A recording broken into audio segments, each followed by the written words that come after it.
In the quiet village of Zubara, where the rooster's cry rose before the sun and the dust smelled of old secrets, lived a woman named Lemba. She was not known for beauty, nor kindness, nor wisdom. Yet, if you whispered her name anywhere within 10 miles, even the mango trees seemed to lean in to listen. Lemba was a woman whose footsteps stirred stories from the ground. Her ears could hear gossip buried beneath silence, and her mouth could turn a sigh into a scandal. She thrived on whispers the way a fire feeds on dry grass. She didn't work in the market. She didn't sweep the village square. Her work was different. Her fingers stitched no cloth, but she wove tales tighter than any wrapper, threading them into every home in Zubara. It wasn't enough for her to know secrets. She needed others to hear them, to squirm beneath their truth or their lies. If Lemba hasn't said it, people joked uneasily, then maybe it hasn't happened yet. But no one ever said it to her face. Not because they feared her fists, but because they feared her tongue. She was not loud. No, Lemba had the quiet voice of a woman who knew the weight of words. She would lean in, lower her voice and say, "I shouldn't tell you this," and that's when you knew something terrible was coming. Something that would settle into your bones and burn. She never admitted it, but deep inside Lemba felt powerful.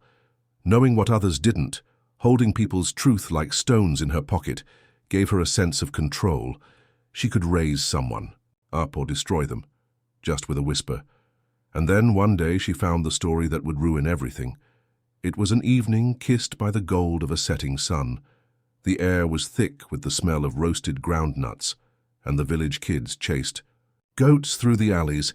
Lemba was sitting near her compound, pretending to sort yams while really watching everyone who passed. That's when she saw her. Zuri, the daughter of Elder Makoma. Zuri was the kind of girl whose footsteps never made noise. She wore her silence, like a scarf, always pulled close. She smiled politely but rarely spoke, and that made her interesting to Lemba, because silence, in Lemba's mind, meant hiding, and hiding meant secrets. Zuri slipped out of her family's compound like a shadow and began walking toward the edge of Zubara, where the village met the thick forest. Lemba's heart beat a little faster.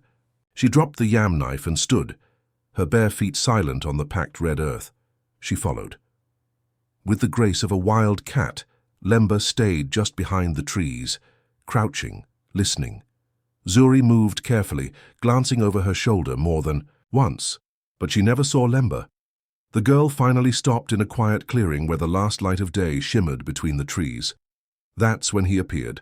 From between the tall bushes came a young man, tall, dark-skinned, with kind eyes and a nervous smile. Lemba's mouth dropped open. She knew him. He was Akambi, from Itundu, the rival village across the river. Zubara and Itundu had a history stained with suspicion, rivalry, and broken promises. What was he doing here? With Zuri? Lemba sank low into the grass, her pulse dancing in her ears. "I missed you," Akambi whispered, taking Zuri's hands. "I didn't think you'd come," Zuri murmured. Her voice was soft but trembling. "I would climb mountains if that's what it took," he said. "But your father must not know. If Elder Makoma finds out—" Zuri looked down. "He hates your people. He'd never accept this. But I love you." Akambi smiled gently. "I love you too. One day we'll find a way." Lemba's heart thundered. This was better than she had dreamed. Secret love, forbidden romance, a girl of Zubara and a boy from Itundu. It was like the gods themselves had handed her a tale. She didn't stay to hear the rest. She didn't need to. She had enough. Enough to set the village on fire. By sunrise, Lemba's voice had traveled through every corner of Zubara. "Akambi from Itundu has bewitched Zuri," she hissed to women at the well. "He's not just in love, he's here to steal her, humiliate her family, corrupt our daughters." The women gasped. They leaned in closer. "Zuri? With a Temuran boy?" one asked, eyes wide. "Poor Elder Makoma," another whispered. "He's raised a snake under his roof." By the time the tale reached Makoma's ears, it had grown thorns. Zuri wasn't just meeting Akambi. She had promised to elope with him. He had insulted their ancestors, stolen their honor, and come to destroy their lineage. Makoma's face darkened like a sky before a storm. "No man shames my house and lives to brag about it," he roared. That evening, he gathered a group of young men, strong, loyal, and easily angered. "We ride for the river," he said. "We find that Timuran rat. He must answer." The wind howled that night like a mourning spirit. Branches clashed above the forest clearing where Akanbi's body lay still, battered, broken, and alone beneath the moonlight. He had come only with love in his heart. But what met him was rage. Fists, kicks, hatred shaped into blows. He had tried to speak, to explain, to plead. But his words drowned in the thunder of fury. The young men of Zubara, fueled by Elder Makoma's fury and Lemba's poisonous lies, saw not a boy in love, but an enemy, a thief, a traitor, a stain on their honor. Not one of them noticed when Akambi's breath stopped. Not one of them paused to see when the light in his eyes faded. They left him there, crumpled like discarded cloth, and disappeared back into the night, their rage satisfied. Their ears deaf to the silence they had left behind, but not for long. A soft cry broke the stillness, like a clay pot cracking.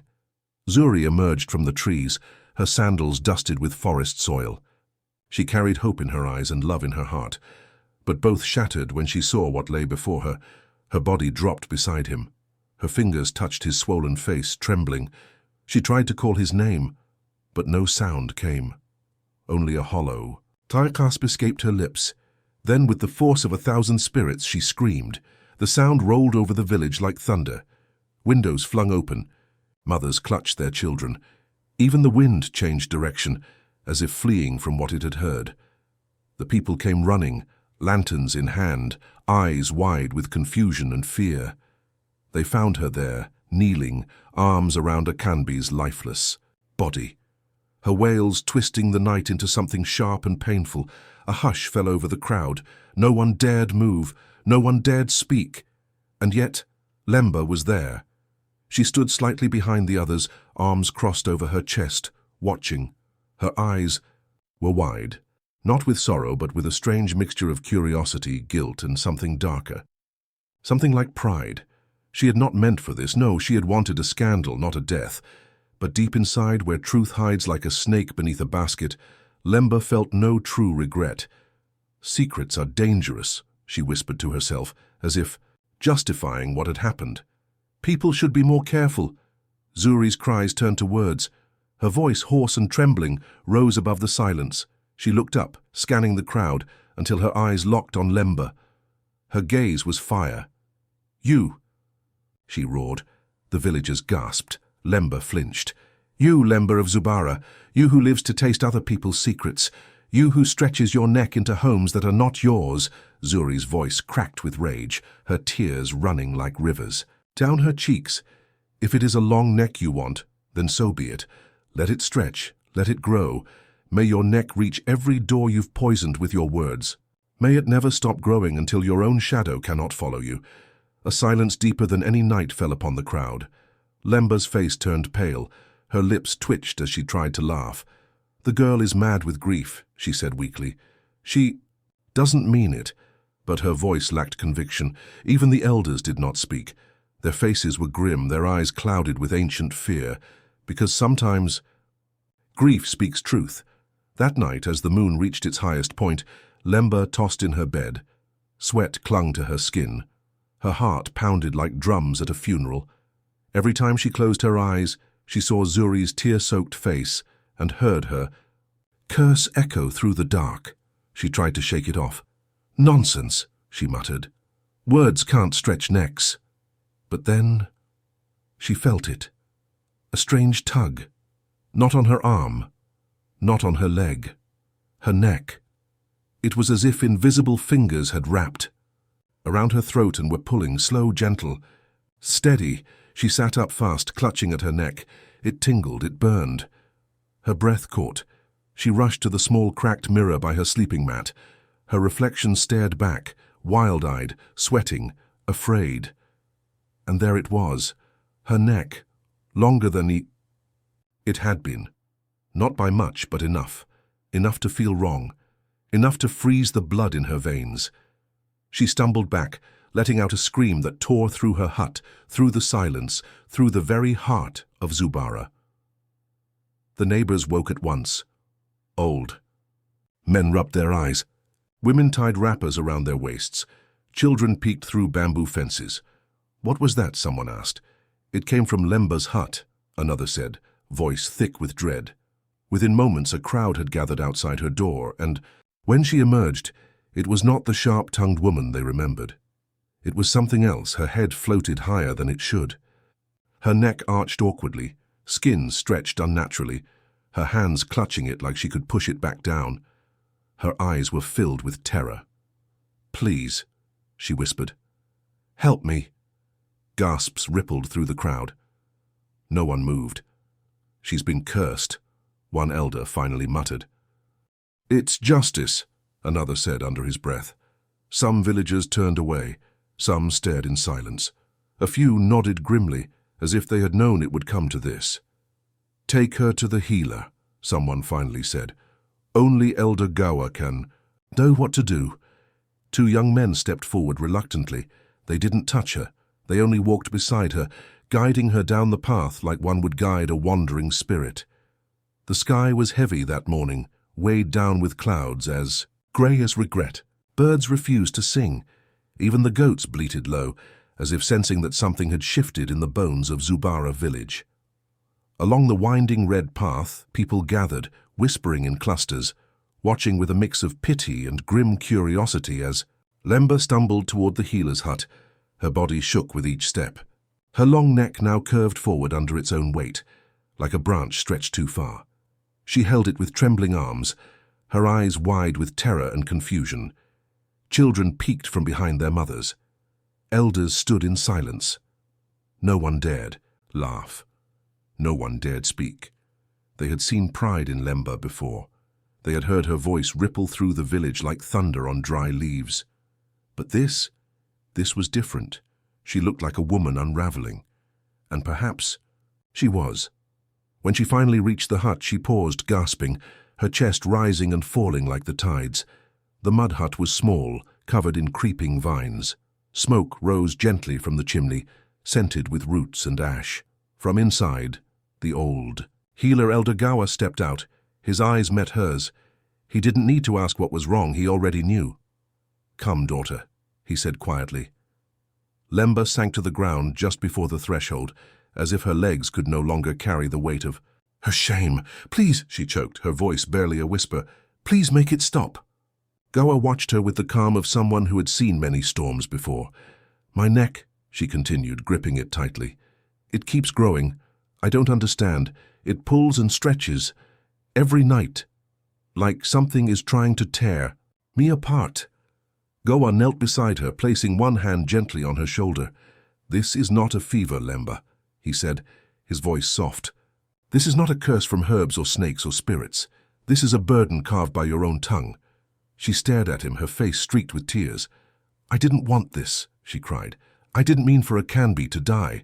I just wanted to tell stories I didn't know." The healer's eyes darkened. "You didn't know," he echoed. "Lemba, you have spent your life reaching into the hearts of others, stretching your neck where it did not belong.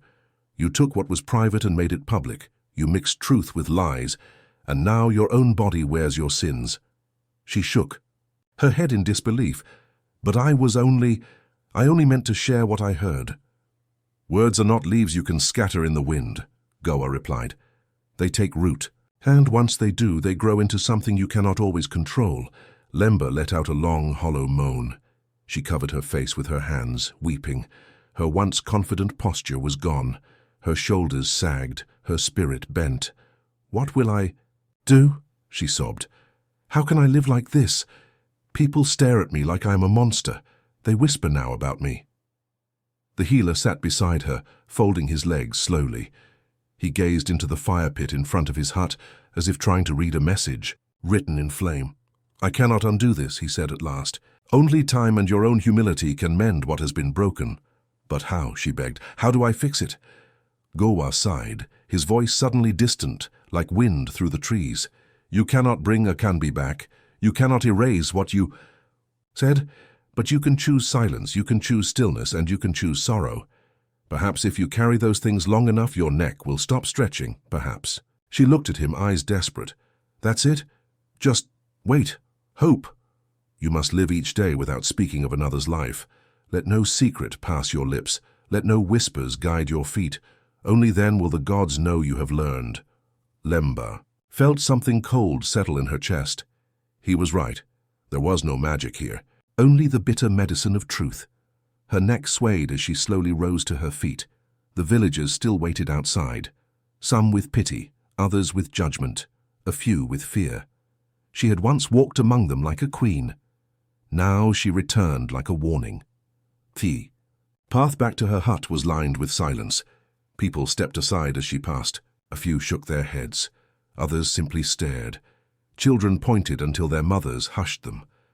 Lemba's steps were slow, heavy. She no longer walked with the bounce of mischief. Her body moved as though her own words clung to her like stones. She entered her hut without a word and closed the door behind her. But silence would not protect her, because the next morning, her neck had grown again just a little, but enough to crush any hope that it had ended. Each day that followed was a punishment wrapped in hours. Every time the rooster crowed, Lemba would open her eyes, dreading what she'd find. Her head felt farther and farther from her shoulders. At times she had to bend and curl just to pass through her doorway. At night she would sit on the edge of her mat, her knees pulled to her chest, her arms trying to hold her own head in place. The weight of it felt unbearable. She no longer visited the well, she no longer passed through the market. When people walked past her home, they whispered as they had always done. But now, it was about her. The Queen of Secrets has become a secret. Herself, some said. She cannot stretch her neck into our lives anymore, said others. Her neck has already gone too far. One evening, as the fireflies danced in the air and her neck coiled beside her like a resting python, Lemba sat in silence. Her hands trembled with weakness. Her back ached from trying to balance her cursed form. Then, a knock. She froze. It had been so long since anyone knocked at her door. Slowly she turned her head. Her neck creaked like old wood as she shifted toward the sound. "Who is it?" she asked. Her voice was rough from disuse, brittle like dried leaves. There was a pause, then a voice, a familiar one, soft, steady. "It's me, Zuri." Lemba's heart leapt. Her presence filled the space like a wind after drought, gentle but heavy with meaning. She stepped inside. The years had touched her face with wisdom. Her posture was straighter. Her eyes, those same sorrowful eyes, now carried the weight of forgiveness, though not yet the shape of peace. "I heard," she said softly, stepping forward. "I heard what's happened to you." Lemba lowered. Her gaze. Shame burned through her like fire licking old wood. "You shouldn't have come," she whispered. "I don't deserve this." Zuri said nothing at first. She simply looked around the small hut, the herbs wilting in the corners, the cracked bowl of untouched porridge, the silence that had built walls around Lemba's heart. "You destroyed me," Zuri said after a long pause. "You took away the one person who loved me without fear. Akanbi died because of the words you chose to speak." Lemba's throat tightened. Her tears began to fall before she could stop them. Her hands trembled against her lap. "This is my punishment," she said, her voice small, "and I cannot escape it." Zuri's expression softened, not with pity, but with the weight of someone who had known immense pain and chosen not to pass it forward. "No one should live like this," she said. "Not even you." Lemba looked up sharply, eyes red and wide. "But I deserve it. My neck grows longer each day. It pulls me farther from peace, from the earth, from forgiveness. And still I carry it." Zuri walked closer. "Then stop carrying it alone." Lemba blinked. "What do you mean?" "You haven't asked the ones you hurt," Zuri said gently. "You've apologized to the wind, to the healer, to yourself. But you haven't faced the people who you made small with your words." Lemba turned away. "They hate me," she whispered. "They laugh when I pass. They mock me. How can I face them?" "Perhaps," Zuri said softly, That is the price, not to be forgiven at once, but to be seen, to show them you are not the same. Woman. That night, Lemba did not sleep. She sat by her doorway, her long neck draped over her lap like a coiled rope. Her fingers moved slowly over its length as she thought of every life she had touched with gossip, every laugh that had stabbed, every whisper that had broken someone's spirit. By dawn, she made her decision. The next morning, the sun rose quietly over Zubara. People began their routines, sweeping, pounding yams, fetching water. Chickens strutted through dusty alleys. And then they saw her Lemba not hiding, not crying, not curling inside her hut like a spider in shame, but walking upright, even though her neck stretched so high that her shadow fell across 3 compounds. She moved slowly, hands folded, head bowed, humility carved into every step. She went from home to home. At each doorstep she bowed low. At each window she whispered, "I am sorry." To the mothers she had embarrassed, to the fathers she had humiliated, to the children she had mocked, she said their names. She recalled what she had said, and she asked for nothing but a chance to change. Some shut their doors in silence, some stared at her and said nothing. But a few nodded slowly, their eyes wet with the beginning of forgiveness. And she did not stop. Days turned to weeks, and still Lemba walked. Her long neck remained. It no longer grew, but it did not shrink either. She learned to wrap it gently in a long cloth. She stopped fearing the stares. She accepted them. The villagers began to change too. The laughter died down. The whispers softened. Children began to greet her again. One day the butcher's wife left a bowl of porridge by her doorstep. Another day, a young girl asked her for advice on planting cassava. Something had shifted, and so did Lemba. She no longer sat at the center of gossip. Now she sat beside the sick. She helped old women fetch water. She brought leftover cassava to the hungry. She swept the village square without being asked.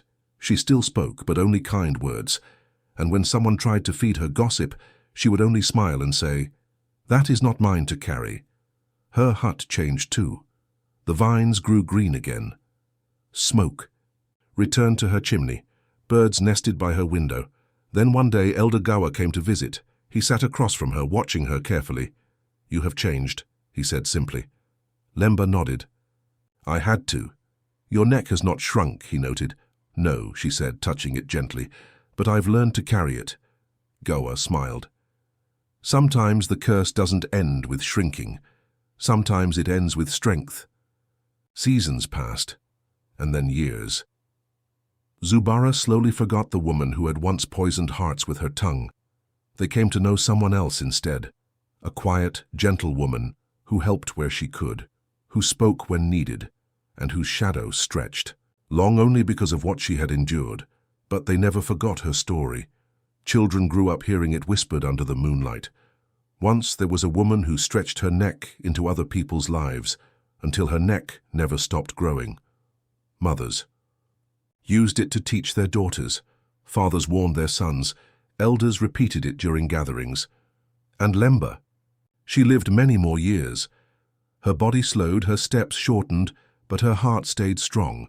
Her long neck, now permanently wrapped in colorful cloth, became a symbol of caution, of transformation, of the power of words. She never fully forgave herself, but she found a way to live with it.